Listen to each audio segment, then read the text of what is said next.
Welcome back. The Time's Up organization, founded a little more than a year ago, is dedicated to making work environments safe, fair, and dignified for all women, all people. My next guest and my friend, in her new book, sums the mission up like this, quote, "You are either with women and the work we have set out to do, or you're against us. You either want equal representation or you don't.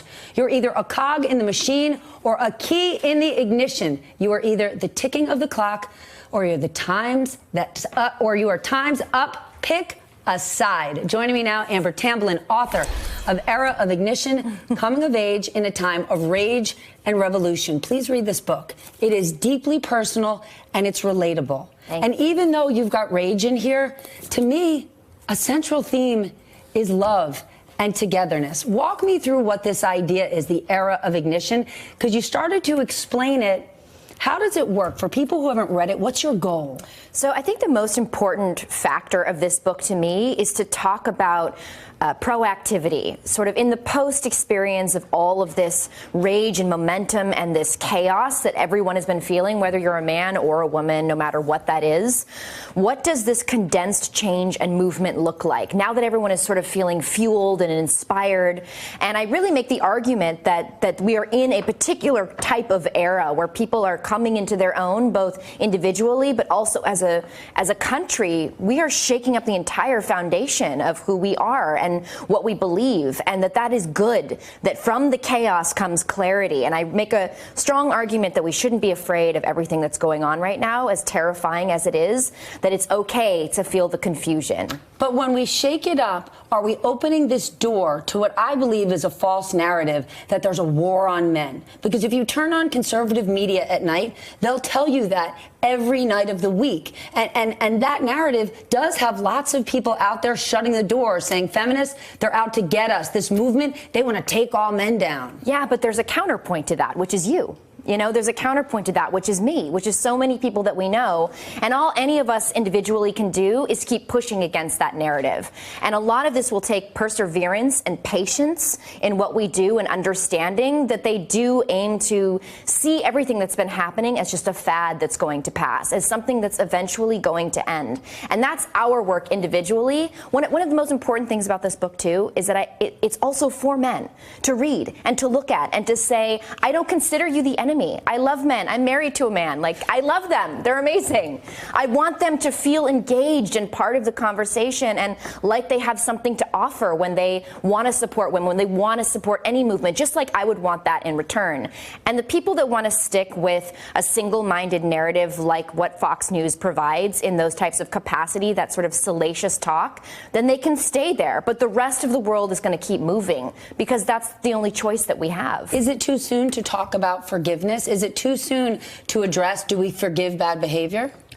Look, the whole conversation about redemption, I don't think that that's for you and I. We are not we should not be asked to give, forgiveness or redemption. That is for the people that need to seek atonement and figure out how to be forgiven. That is their work to do. In the meantime, I prefer focusing on all of the creative art and all of the incredible movements. Time's Up just launched Time's Up Healthcare, looking at getting more women in research, more women on boards of directors, more female physicians. That's where I focus on. I'm not so interested in, trying to redeem someone who may have pulled his genitals out at a meeting. All right, then. An important point that stuck out in the book for me as a mother, I have sons, I have daughters. You talk about how we're raising our kids and how we support our daughters, but how we're realistic with them and honest with them about the challenges that they face. And really the same thing with our sons. How do you walk us through this? I think that honesty is the best thing that we can do for any of our children. Again, whether it's for our sons, it's for our daughters, but being able to say, here is how you are different in the world. Here is how the world is going to treat you differently, and here is how you can fight against that. Because it's our differences, ultimately, that make us all unique and bring our power to the table. Not this sense of we're all the same, we're all equal, because we're not all equal. We're not. And our experiences, our different life experiences, is what makes each of us powerful and is what must be seen in all of us. We have to acknowledge them. Yes, and be valued. Okay, I need to talk about what stuck out to me the most. You describe President Trump's election as the grenade that exploded, but specifically Hillary Clinton's loss as the pulling of the pin. And that's around Time's Up and Me Too. Because for me, I remember when President Trump won. I remember when he was supporting, I don't even think he was asked about it, when he went on to support Bill O'Reilly that said, he's a great guy, you know, he should take those women to court. It was almost like an HR violation video. Like, I'm sorry. So walk us through how that ignition happened. Because I thought the opposite would happen. Well, part of that for me, I think, is, look, no matter how any individual person feels about Hillary Clinton, whether they supported her or not, whether they hated her policies or they loved her, whatever that is. You were a surrogate for her. I was for the 2008 campaign and also in 2016. We must all agree. We have to all agree that pervasive sexism and misogyny played a huge part in that campaign in mythologizing her into a literal creature, into something that was beyond what is actually possible or true about who she was. And I think for me and most women that I know, again, whether or not they loved her, they saw themselves in a woman who was as capable and incredible as her, not being seen or being the choice of the country. And so for that, all of us kind of felt like we were ignited by that letdown. When a woman screams, she's not a shrill, and when a man screams, he's not powerful. Amber, thank you so much. Amber Tamblyn, read this book.